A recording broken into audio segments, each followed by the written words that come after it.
मालवणमध्ये राजकीय गोंधळ, तटकरेंनी राणेंना फटकारलं, देवेंद्र फडणवीसांची बाजू घेतली, महायुतीत सूर जुळेनात।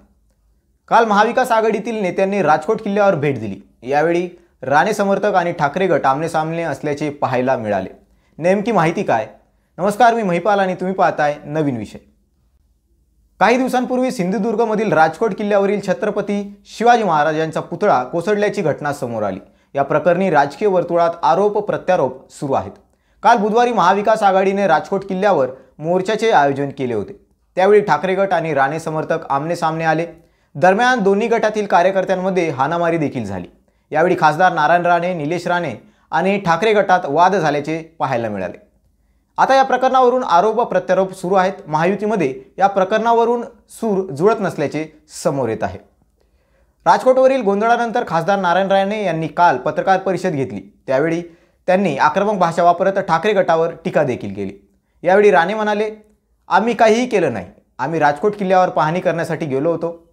आम्ही खाली येत असताना ते वर किल्ल्यावर जात होते, तेव्हा त्यांचे लोकच आमच्या अंगावर आले। आम्हाला काही करायचे नसते तर आम्ही चिरीमिरी करत नाही हो, एकही पोहोचू शकला नसता घरापर्यंत। तुम्हाला आमचा इतिहास माहिती नाही का? राणे म्हणाले। यावरून आता आरोप प्रत्यारोप सुरू आहेत। दरम्यान या प्रकरणावरून उपमुख्यमंत्री देवेंद्र फडणवीस यांनी खासदार नारायण राणे यांची बाजू घेतल्याचे दिसत आहे। फडणवीस म्हणाले, कोणी काय केलं त्यावर आज बोलणार नाही, पण माझी सगळ्यांनाच विनंती आहे आणि सूचना आहे की त्यांनी या विषयात राजकारण करू नये। राणेंवर बोलताना फडणवीस म्हणाले की नारायण राणे यांची बोलण्याची पद्धतच तशी आहे। ते आक्रमकपणे बोलतात, पण त्यांना धमकी द्यायची असेल तर ते असे मला वाटत नाही। खासदार सुनील तटकरेंनी राणेंना फटकारलं आहे आणि ते काय म्हणतात ते देखील आपण पाहणार आहोत। राजकोट येथील गोंधळानंतर आता राष्ट्रवादी आणि अजित पवार गटाचे खासदार सुनील तटकरे यांनी खासदार नारायण राणे यांना फटकारलं आहे। पत्रकार परिषदेत बोलताना त्यांनी नारायण राणे यांच्याबाबत प्रश्न विचारण्यात आला, तेव्हा यावर बोलताना सुनील तटकरे म्हणाले, जबाबदार नेत्यांकडून या पद्धतीचं केलेलं विधान मला तरी अभिप्रेत वाटत नाही। महाराष्ट्राच्या संस्कृतीत बसत नाही, हे योग्य नाही असं सांगत तटकरे यांनी राणेंना फटकारलं आहे। राजकोट किल्ल्यावरील घटनेवरून आज अजित पवार यांचा राष्ट्रवादी काँग्रेसने राज्यभर निदर्शने केली।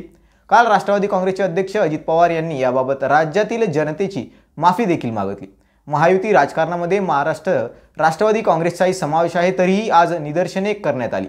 त्यामुळे आता राष्ट्रवादीने राज्य सरकारला घरचा आहेर दाखवल्याची चर्चा केली जात आहे।